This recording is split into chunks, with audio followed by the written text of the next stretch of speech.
Thank you all for coming and supporting us today. So Go Red for Women is the American Heart Association's signature women's movement.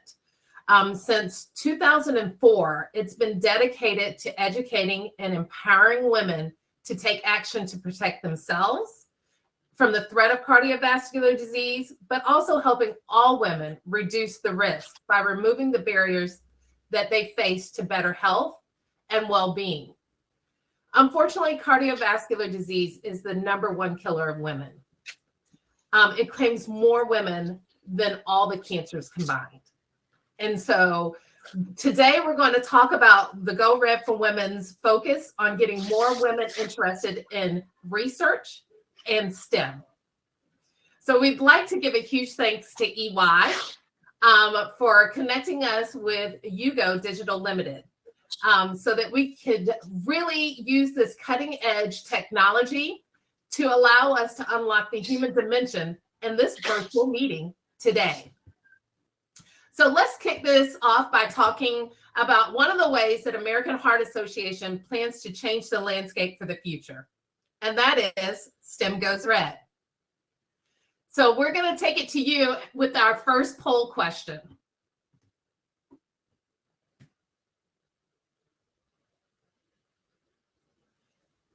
So if you would answer, of 100 female students working towards a bachelor's degree, how many will work in the STEM job 10 years after graduation? A, 3, B, 30, or C, 63? You can click on your answer and let us know.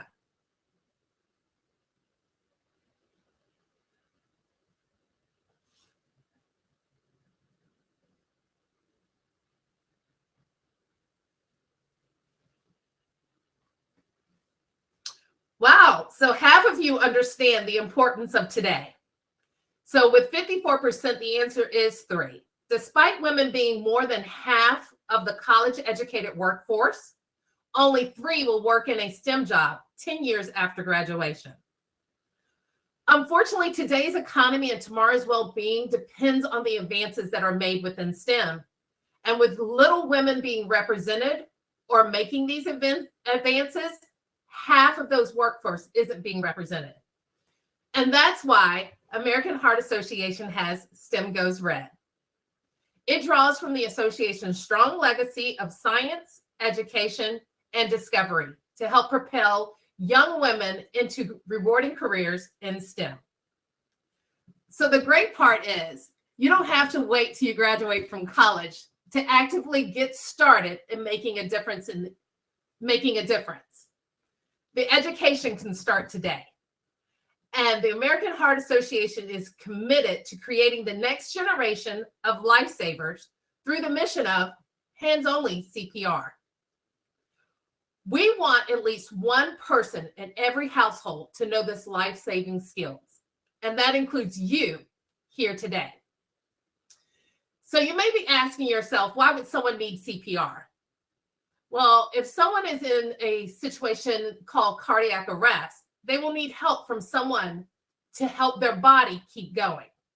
Cardiac arrest is an issue with the electrical part of the heart where the blood doesn't flow properly to the brain, the lungs, or the remaining organs of the body.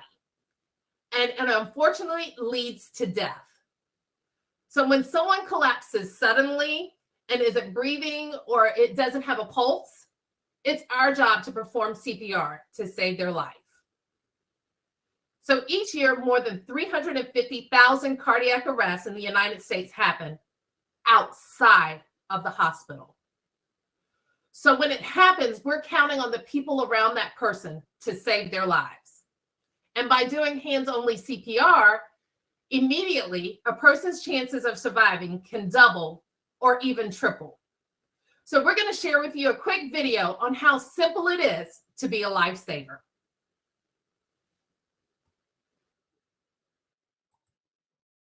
See a teen or adult suddenly collapse, it is important to act fast. Helping to save a life is easier than you might think.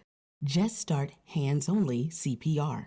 The first step is to ask someone to call 911 and to get an AED or Call 911 yourself and put your phone on speaker mode so the operator can assist you. Then get directly over the victim. Put the heel of one hand in the center of the chest and put your other hand on top of the first. Then push hard and fast in the center of the chest until help arrives. It's important to push giving 100 to 120 compressions per minute, which is about the same tempo as the song you're listening to right now. Remember, call 911 and ask someone to get an AED. Then push hard and fast in the center of the chest until the AED and help arrives. Your actions can help save a life.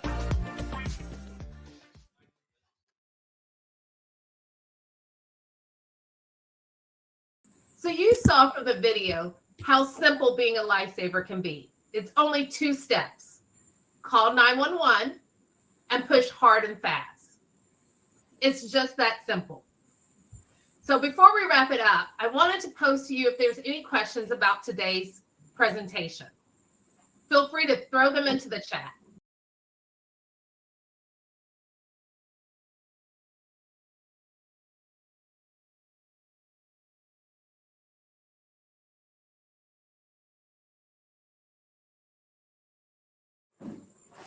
Great. So the question that we have posed by Chelsea is, how is hands-only CPR related to the study of STEM? And that's actually a great question. If I could provide just one example on the science behind hands-only CPR. So the first step was to call 911.